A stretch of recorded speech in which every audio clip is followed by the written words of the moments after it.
Hello friends, welcome back to my YouTube channel MR sociology classes.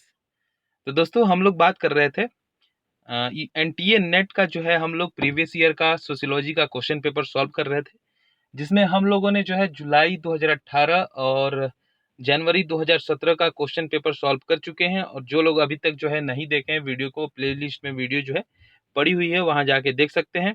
तो इस video में जो है हम लोग डिस्कशन करने वाले हैं जनवरी 2017 का क्वेश्चन पेपर, पेपर थर्ड। ठीक है, पेपर थर्ड में जो है हम लोग 75 क्वेश्चन करने वाले हैं। तो चलिए फिर स्टार्ट करते हैं फटाफट। तो फ्रेंड्स, इसमें जो है समाजशास्त्र प्रश्न पत्र थर्ड, इसमें हम लोग चर्चा करेंगे और 75 क्वेश्चनों को जो है हम लोग करने वाले हैं। तो इसमें जो है हम लोग जल्दी जल्दी देखेंगे क्वेश्चन को, ठीक है, क्योंकि जो है वीडियो बहुत लंबा हो जा रहा है। तो चलिए फिर शुरू करते हैं। और ये वीडियो जो है आपके रिवीजन करने के लिए बहुत ही उपयोगी होगा। तो आप लोग जो है इसको रिवीजन करने के लिए जो है एक बार वीडियो को जरूर देखें और एग्जाम में हॉल में जाने से पहले भी इस वीडियो को देख के जाएं, ठीक है। तो चलिए फिर शुरू करते हैं। चलिए फ्रेंड्स, इसमें जो है हमारा पहला क्वेश्चन है, किसका अपनी पद्धति में जिस तरह से लोग अब दूसरों की चेतना को समझते हैं जबकि वे चेतना की अपनी ही धारा में रहते हैं, से सरोकार था।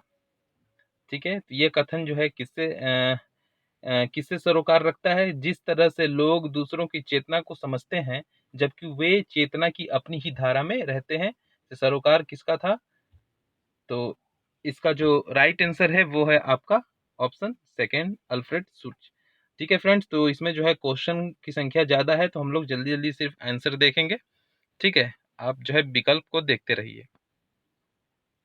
चलिए अगला प्रश्न है हमारा, इसमें सेकंड नंबर क्वेश्चन है, निम्नलिखित उपागमों में से कौन सा मुख्यतः चेतना पर जो है ध्यान केंद्रित करता है? तो कौन सा है जो मुख्यतः जो है चेतना पर ध्यान केंद्रित करता है? तो सेकंड का जो राइट आंसर है आपका ऑप्शन थर्ड, प्रघटना विज्ञान। सारे इंपॉर्टेंट क्वेश्चन है। चलिए अगला है, the social construction of reality नामक पुस्तक किसने लिखी है?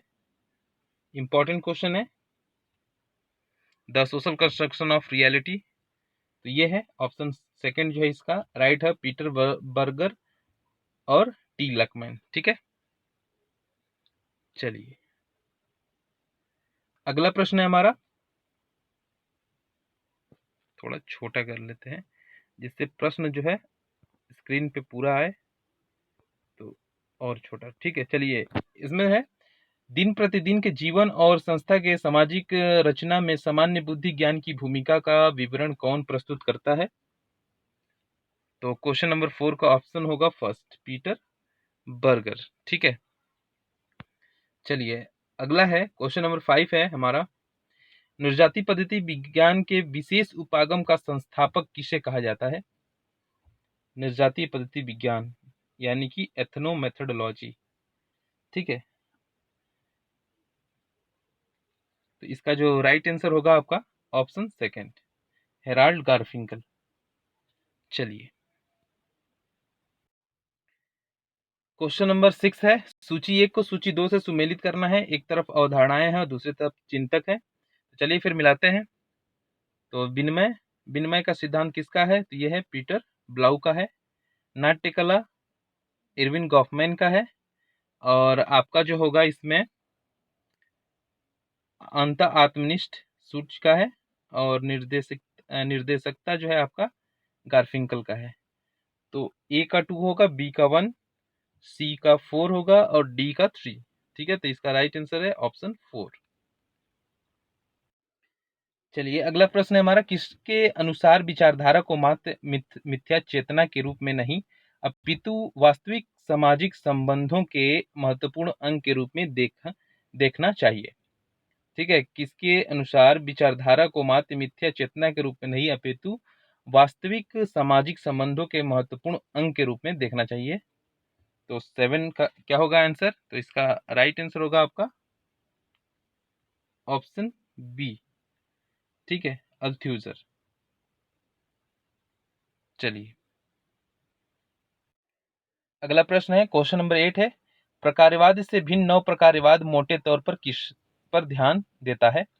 तो नव प्रकार जो है, नव प्रकारवाद जो है किस पर ध्यान देता है मुख्य रूप से? तो इसका जो राइट आंसर है आपका ऑप्शन फर्स्ट है, क्रिया और व्यवस्था पर। ठीक है। अगला क्वेश्चन है हमारा, अल्थुजर ने यह विचार संप्रेषित करने के लिए कि समाज में बड़े परिवर्तन जटिल होते हैं और बढ़ते हैं, किस पद का प्रयोग किया है इन्होंने? तो इसका राइट आंसर है ऑप्शन सेकंड, अति निर्धारण का। चलिए अगला है, अगला, निम्नलिखित में से किसे आलोचनात्मक सिद्धांतकार कहा जाता है? तो आलोचनात्मक सिद्धांतकार किसे कहा जाता है? तो इसका राइट आंसर होगा आपका ऑप्शन सेकंड, हैबरमास। अगला प्रश्न है, अलेक्जेंडर के अनुसार निम्नलिखित में से कौन सी संरचनात्मक प्रकारवाद से संबंधित समस्या नहीं है जिससे नव प्रकारवाद को निपटने की आवश्यकता है? ठीक है, तो इसका राइट आंसर है आपका ऑप्शन 4, बहुआयामवाद। अगला प्रश्न है, निम्नलिखित में से कौन वैधता दावों की रचना की प्रक्रिया में अभिव्यक्तिशील क्रिया की अवधारणा का प्रयोग करता है? तो आपका जो राइट आंसर है ऑप्शन सी, हैबरमास। ठीक है, अभिव्यक्तिशील क्रिया की बात करता है हैबरमास। चलिए अगला है, डेरिडा का प्रयुक्त भिन्नता की अवधारणा दो अर्थों को संदर्भित करती है, निम्नलिखित में से कौन सा जोड़ा सही है? तो इसका राइट आंसर है आपका ऑप्शन 4, मतभेद और आस्थगित। ठीक है, 14 नंबर क्वेश्चन है, गिडेंस का संरचनाकरण सिद्धांत जो आधुनिकता को गतिवाद प्रदान करता है का महत्वपूर्ण पहलू कौन सा है? तो इसका राइट आंसर है ऑप्शन थर्ड, समय और स्थान दूरीकरण। ठीक है, तो इसमें हमारा अगला प्रश्न है, सूची एक को सूची दो से सुमेलित करना है, एक तरफ चिंतक है और एक तरफ जो है उनकी अवधारणाएं हैं। तो चलिए फिर इसको सुमेलित करते हैं। ठीक है, तो फूको, फूको का जो होगा आपका इसमें सर्वोत्तदृश्य होगा ऑप्शन 4, और आपका होगा बी, हैबरमास का सार्वजनिक क्षेत्र होगा। ठीक है, बी का 3 हो जाएगा, और सी गिडेंस का संरचनाकरण है। ठीक है, पराग उन्मुक्ता जो है डेरिडा की हो जाएगी। तो इसका जो राइट ऑप्शन है ऑप्शन सेकेंड होगा। ठीक है, चलिए अगला प्रश्न है, गिडेंस के अनुसार संरचना किसे संदर्भित करता है? तो इसका जो राइट आंसर है ऑप्शन फर्स्ट है, नियम और संसाधन। ठीक है, अगला प्रश्न है हमारा इसमें, निम्नलिखित में से किसने अपने लेखों में प्रवचन की अवधारणा का विकास किया है? तो इसका जो सही जवाब है वो ऑप्शन थर्ड, माइकल फूको। ठीक है, अगला प्रश्न है 18 नंबर, निम्न में से किसने भारत का पहला वैज्ञानिक प्रजाति वर्गीकरण करने का प्रयास किया है? तो इसका ऑप्शन जो है राइट सेकंड है, हर्बर्ट रिजले। चलिए अगला प्रश्न है हमारा, निम्नलिखित में से कौन सा अनुच्छेद अनुसूचित जाति और अनुसूचित जनजाति के कल्याण के लिए बने भारत के संविधान के उपबंधों के कार्यान्वयन हेतु राज्यों को सहायता प्रदान करता है? बताएं। तो इसका जो राइट आंसर होगा आपका ऑप्शन फर्स्ट। ठीक है, 275, भारत के संविधान में अनुच्छेद जो है 275 एससी और एसटी के कल्याण के लिए अनुदान का प्रावधान करता है। ठीक है, अगला प्रश्न है हमारा 21 नंबर, निम्नलिखित में से कौन सी जनजाति मातृस्थानीय और मातृवंशी है? तो इसका राइट आंसर है ऑप्शन थर्ड, खासी। ठीक है, चलिए अगला प्रश्न है, निम्नलिखित जनजातियों में से किसका अध्ययन सुरजीत सिन्हा के द्वारा किया गया था? तो इसमें जो है कूट की सहायता से आंसर का जो है चयन करना है। तो इसका राइट आंसर है आपका ऑप्शन सेकंड, भूमिज और उड़िया। ठीक है, सुरजीत सिन्हा ने जो है दो जनजातियों का अध्ययन किया जिसमें भूमिज और उड़िया जनजाति शामिल थी। चलिए अगला प्रश्न है हमारा, इसमें जो है सूची एक को सूची दो से सुमेलित करना है। तो चलिए इसको सुमेलित करते हैं। एक तरफ जाटो, भील, इरावा और बक्करवाल है, दूसरी तरफ राजस्थान, कश्मीर, उत्तर प्रदेश और केरल है। तो जाटो का संबंध किससे है? यूपी से है। भील कहाँ पाए जाते हैं? राजस्थान में। तो पहले का थर्ड होगा, दूसरे का फर्स्ट होगा। और इरावा कहाँ मिलता है? ये पाए जाते हैं जनजाति केरल में। और तो सी का होगा 4, और 4 का जो आपका डी का हो जाएगा सेकंड। तो 3142 किस में आ रहा है? 3142 तो इसका जो राइट आंसर है आपका ऑप्शन 4 है। चलिए अगला प्रश्न है, निम्नलिखित में से कौन समाजशास्त्र के भारतीयकरण से संबंधित है? इसका सही जवाब है ऑप्शन फर्स्ट, जीएस गुरिये, एके सरन, डीपी मुखर्जी। चलिए अगला प्रश्न है, इसमें सूची 1 को सूची 2 से सुमेलित करना है। एक तरफ परिप्रेक्ष्य है और दूसरी तरफ चिंतक है। तो चलिए फिर सुमेलित करते हैं, ठीक है। तो इसमें है पुस्तकीय विचार, किसका है? तो ये जो है सबको पता होगा, जीएस घुरिये का है। तो पहले का थर्ड हो जाएगा। क्षेत्रीय आधारित विचार, एससी दुबे का, ठीक है। तो बी का 4 हो जाएगा आपका, ठीक है। और सभ्यतावादी विचार जो है सुरजीत सिन्हा का है। और उपाश्रिता विचार है आपका डेविड हार्डीमैन का, ठीक है। तो इसका राइट आंसर जो होगा आपका ऑप्शन थर्ड होगा। अगला प्रश्न है इसमें हमारा, प्रौद्योगिकी विकास और भौगोलिक तथा सामाजिक पृथक्करण के की सीमा जनजाति समुदायों को एक दूसरे से अलग करने के लिए प्रयुक्त किए गए मानदंड है। यह कथन किसका है? ये कथन बताना है 26 का। तो इसका राइट आंसर है ऑप्शन फर्स्ट, एनके बोस का है। चलिए अगला प्रश्न है हमारा, निम्नलिखित में से कौन भारतीय समाज का अध्ययन करने में उपाश्रित परिप्रेक्ष्य का प्रयोग करने के लिए विख्यात है? तो 27 का बताएं। तो इसका राइट आंसर है आपका ऑप्शन सी, थर्ड, गेल ओमवेट, ठीक है। चलिए अगला हमारा है 28 नंबर, गिडेंस ने समकालीन संकट के लिए किस पद का प्रयोग किया है? तो इसका राइट आंसर है ऑप्शन सेकंड, अस्थिर समाज। अगला है इसमें, संरचनात्मक प्रकार्यवाद परिप्रेक्ष्य की मुख्य सीमा यह है कि वह, राइट आंसर है आपका थर्ड, क्षेत्र आधारित कार्य के समय वर्तमान में उपलब्ध केवल स्थैतिक चित्र पर ही विचार करता है, ठीक है।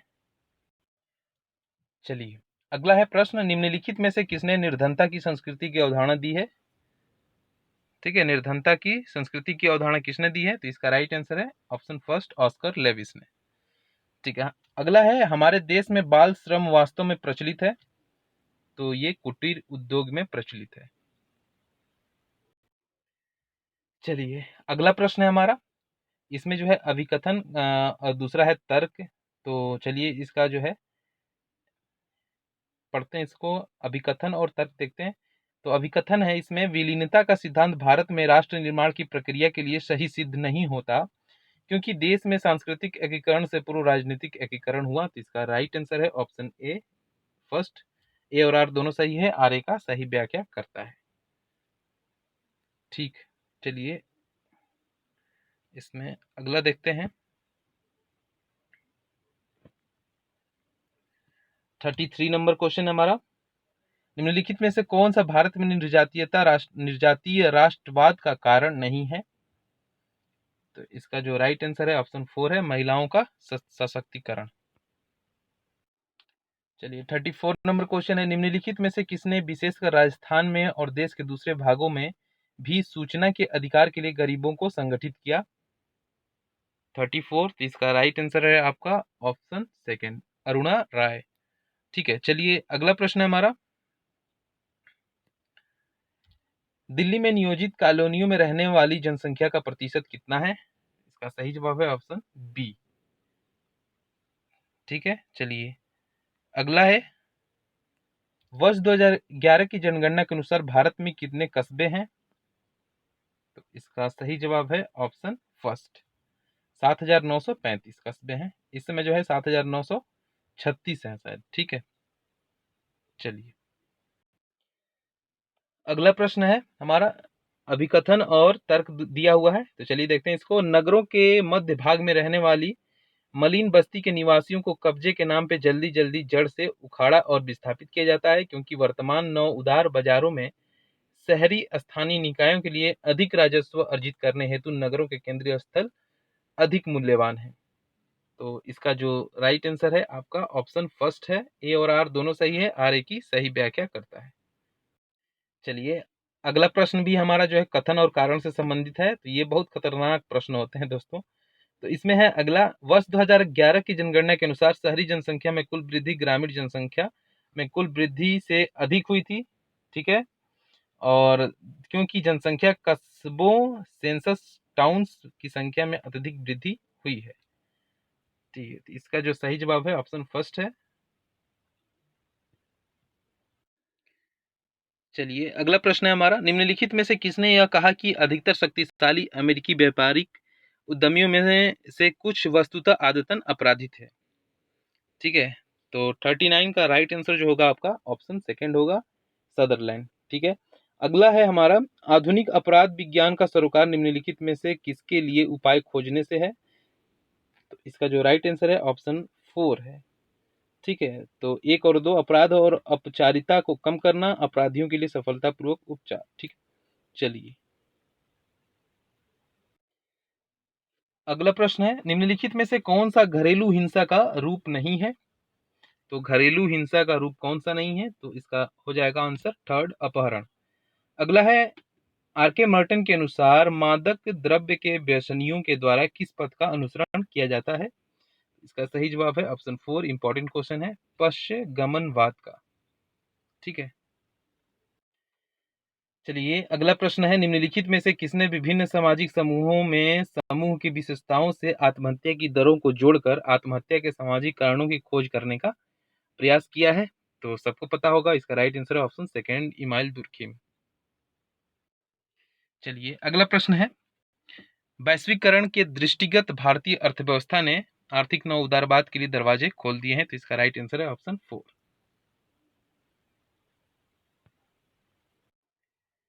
चलिए 45 नंबर क्वेश्चन, निम्नलिखित में से कौन सा विज्ञान नीति 2003 का उद्देश्य नहीं है। तो इसका सही जवाब है ऑप्शन सेकेंड, अनुसंधान और विज्ञान में निवेश के लिए निजी पक्षों को आमंत्रित करना। ठीक है, तो विज्ञान नीति 2003 का उद्देश्य नहीं है। अगला प्रश्न है, देशों को जोड़कर वैश्वीकरण का परिणाम हुआ है। तो देशों को जोड़कर वैश्वीकरण का परिणाम क्या हुआ है। इसका राइट आंसर है ऑप्शन सेकेंड, उत्पादकों के बीच जो है अधिक प्रतिस्पर्धा बढ़ी है। 47 नंबर क्वेश्चन है, निम्नलिखित में से किसने भारतीय परंपराओं का 6 फोल्ड 6 आयामी वर्गीकरण प्रस्तुत किया है। इसका सही जवाब है ऑप्शन 4, एस.सी. दुबे ने। ठीक है, एस.सी. दुबे ने भारत में कार्यशील 6 प्रमुख परंपराओं को उल्लेख किया है। एक होता है शास्त्रीय परंपरा, दूसरा उभरती हुई राष्ट्रीय परंपरा, प्रादेशिक परंपरा, स्थानीय परंपरा, पश्चिमी परंपरा, तथा छठा है स्थानीय उप संस्कृति परंपरा। तो इसका राइट आंसर है ऑप्शन 4, एस.सी. दुबे।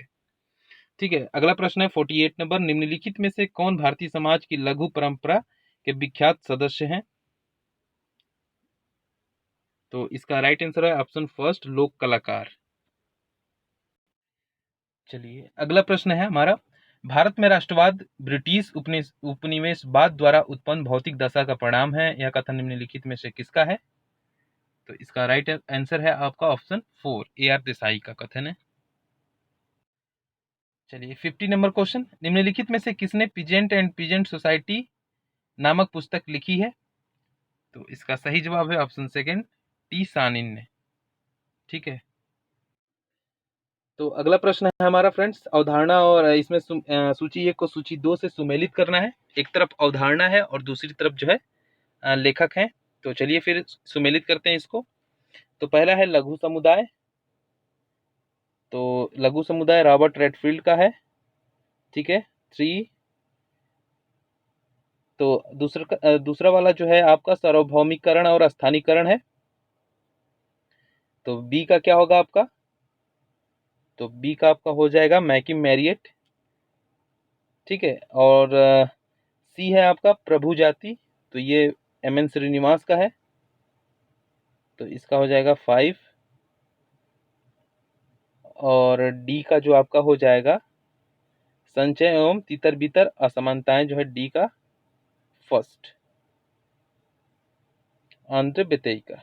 ठीक है, तो इसका आंसर जो होगा आपका ऑप्शन थर्ड होगा। चलिए अगले प्रश्न पर, अगला प्रश्न है हमारा 52 नंबर, निम्नलिखित में से किसने भारतीय संदर्भ में किसान आंदोलनों का जो है अध्ययन किया है। तो इसका जो सही जवाब है वो आपका ऑप्शन थर्ड है, डी.एन. धनागरे। चलिए अगला प्रश्न है, अभिकथन है और दूसरे तरफ तर्क है, तो इसमें जो है चलिए देखते हैं इसको।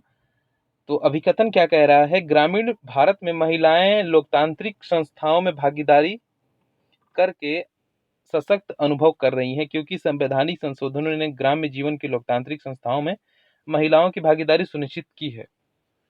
तो इसका जो राइट आंसर है ऑप्शन फर्स्ट है, ए और आर दोनों सही है, आर ए की सही व्याख्या करता है। चलिए अगला प्रश्न है, अकिंचनकरण का अर्थ है, तो इसका अर्थ क्या है? तो लोगों को अकिंचन या गरीब बनाने की प्रक्रिया, ए ठीक है। अत्यधिक गरीबी और निराश्रितता की स्थिति, ये बी भी सही है, ठीक है। और इसका हो जाएगा दरिद्रता की स्थिति, डी, ठीक है। तो इसका राइट आंसर होगा आपका ऑप्शन 4। तो फ्रेंड्स हमारा अगला प्रश्न है, निम्नलिखित में से किसने भारत की स्वतंत्रता प्राप्ति के पश्चात भारत में औद्योगिक समाजशास्त्र का अध्ययन आरंभ किया? तो इसका सही जवाब है आपका ऑप्शन थर्ड, सेठ और मेयर्स ने, ठीक है। चलिए अगला प्रश्न है, निम्नलिखित में से कौन सी नौकरशाही की अनिवार्य विशेषता नहीं है? तो 56 का आपका जो राइट आंसर है ऑप्शन फर्स्ट है, मौखिक संप्रेषण नहीं होता इसमें, ठीक है। चलिए तो हमारा अगला प्रश्न है, मैक्स वेबर के अनुसार पूंजीवादी व्यवस्था में विसंबंध अलगाव निम्नलिखित में से किसे निर्देशित करता है?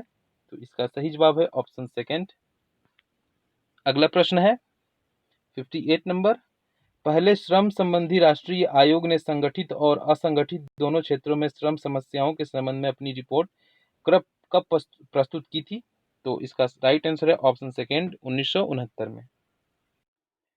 अगला प्रश्न है 59 नंबर, निम्नलिखित में से कौन सा कथन उत्तर औद्योगिक नगर को समझने से संबंधित है? तो इसका राइट आंसर है ऑप्शन सेकंड, एक नगर जिसमें अर्थव्यवस्था में वैश्विक वित्त और सूचना के इलेक्ट्रॉनिक प्रवाह की प्रधानता होती है। अगला प्रश्न है, इसमें अभिकथन और दूसरा तर्क है, तो चलिए देखते हैं। भारत में अधिसंख्य तटीय राज्य अत्यधिक नगरीकृत हैं क्योंकि उनकी दूसरे देशों के साथ पहले अंतर्क्रिया हुई थी। तो इसका राइट आंसर क्या होगा? तो इसका राइट आंसर होगा आपका ऑप्शन फर्स्ट, ठीक है। 61 नंबर क्वेश्चन है, मानव विकास सूचकांक का विकास निम्नलिखित में से किसके द्वारा किया गया था? तो ये है इसका right answer option second, doctor महबूब उल हक, ठीक है।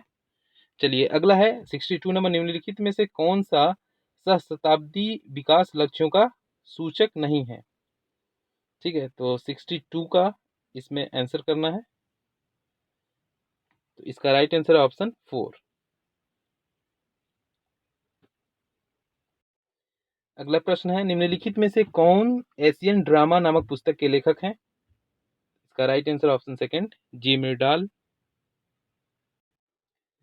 अगला प्रश्न है, निम्नलिखित में से जो है अभिकथन और दूसरा तर्क है, तो इसको कूट की सहायता से आंसर देना है। तो चलिए देखते हैं। अभिकथन क्या है, विकास विषम विकास के लिए उत्तरदायी है क्योंकि विकास सदैव ही पिछड़े क्षेत्रों की कीमत पर होता है। तो इसका राइट आंसर है आपका ऑप्शन फर्स्ट, ए और आर दोनों सही है, आर ए की सही व्याख्या करता है। अगला प्रश्न है, निम्नलिखित में से कौन सा विकास के प्राश्रितता के सिद्धांत का अंग नहीं है? तो इसका राइट आंसर है option 4, smart city. 66 number question, निम्नलिखित में से किसके अंग के रूप में महत्वपूर्ण सांख्यिकी के विश्वसनीय अनुमान के लिए भारत में द्वैध रिपोर्ट प्रणाली का प्रयोग किया जा रहा है? इसका सही जवाब है ऑप्शन फर्स्ट, प्रतिदर्श पंजीकरण प्रणाली। अगला प्रश्न है, सेव प्लेनेट अर्थ का नारा पहली बार कहाँ दिया गया था? तो 67 का जो आपका सही विकल्प है वो है ऑप्शन फर्स्ट, रियो पृथ्वी शिखर सम्मेलन। चलिए 68 नंबर, निम्नलिखित में से किसने सोपान प्रवसन के सिद्धांत का विकास किया है? ठीक है, चरण अप्रवास। तो 68 का जो राइट आंसर है आपका फर्स्ट है, रेवेंस्टीन। अगला प्रश्न है हमारा, निम्नलिखित में से किस वर्ष भारत में प्रजनन और बाल स्वास्थ्य परियोजना का पहला चरण प्रारंभ किया गया था? तो इसका जो सही जवाब है आपका ऑप्शन डी 4 है, 1997 में। नेक्स्ट क्वेश्चन है, किसी दी गई जनसंख्या में जन्म के समय शिशु का कम वजन और गर्भ की क्षति निम्नलिखित में से मुख्यतः किस कारण से होती है? तो इसका राइट आंसर जो है आपका ऑप्शन सी होगा, मातृ कुपोषण की वजह से। चलिए अगला प्रश्न है हमारा, सूची 1 को सूची 2 से सुमेलित करना है। एक तरफ लेखक है और दूसरी तरफ उनके मुद्दे हैं। ठीक है, तो चलिए सुमेलित करते हैं। तो पहला है रीता मनचंदा। तो रीता मनचंदा जो है द्वंद्व में महिलाएं, ए का थर्ड होगा। वंदना शिवा, ये जो होंगी पारिस्थितिकीय नारीवादी हैं। और नीरा देसाई आपकी भारत में महिला आंदोलन। और मार्था एल्टरचन, विधवाओं की दशा पे इन्होंने कार्य किया है। तो इसका जो सही जवाब है ऑप्शन फर्स्ट है। ठीक है, चलिए अगला प्रश्न है, उच्चतम न्यायालय दिशा निर्देशों के अनुसार निम्नलिखित लिंग संबंधी मुद्दों में से कौन सा वर्ष 2013 में से एक अधिनियम बना? तो इसका सही जवाब है ऑप्शन थर्ड, कार्यस्थल पर यौन उत्पीड़न। चलिए 73 नंबर क्वेश्चन है, सूची 1 को सूची 2 से सुमेलित करना है। लेखक हैं और उनके पुस्तकें हैं। तो चलिए फिर, तो करीन कपाड़िया, तो इस पे इनकी जो पुस्तक है कौन सी है? तो मिलाते हैं इसको। तो फर्स्ट का 4 हो जाएगा। ठीक है, लीला दुबे। तो लीला दुबे जो है विमेन एंड किनशिप, इससे रिलेटेड वीना अग्रवाल जो है आपकी a field of one's own, इससे हैं। उर्वशी, तो जो बचेगा वो हो जाएगा। ठीक है, सेकेंड। तो इसका जो राइट आंसर होगा आपका ऑप्शन सेकेंड। ठीक है, चलिए अगला प्रश्न है 74 नंबर क्वेश्चन है, निम्नलिखित में से कौन सा सुमेलित नहीं है? तो इसमें ढूंढना है कौन सा जो है सुमेलित नहीं है। इसका सही जवाब है आपका ऑप्शन फर्स्ट, लीला दुबे जो है मैट्रिलिनी एंड इस्लाम से संबंधित नहीं है। ठीक है, चलिए 75 नंबर क्वेश्चन है। तो इस क्वेश्चन पेपर का लास्ट क्वेश्चन है, निम्नलिखित में से किसके लिए पितृतंत्र जाति से कम कष्टप्रद नहीं है? ठीक है, तो इसका जो राइट आंसर होगा आपका ऑप्शन सेकेंड, दलित महिला संगठन से। ठीक है, तो ये हमारा कंप्लीट हो गया। जनवरी 2017 का जो है क्वेश्चन पेपर थर्ड है, तो कंप्लीट हो गया। और उम्मीद करते हैं कि जो है ये आपको पसंद जरूर आया होगा। तो कमेंट करके बताएं कि कैसा लगा। यदि हमारे वीडियो चैनल पे नए हैं तो चैनल को सब्सक्राइब कर लें, बेल आइकन को प्रेस कर लें, ताकि ऐसा ही आपको जो है मज़ेदार क्वेश्चन मिलते रहें। तो फिर मिलते हैं नेक्स्ट वीडियो में। बहुत बहुत धन्यवाद।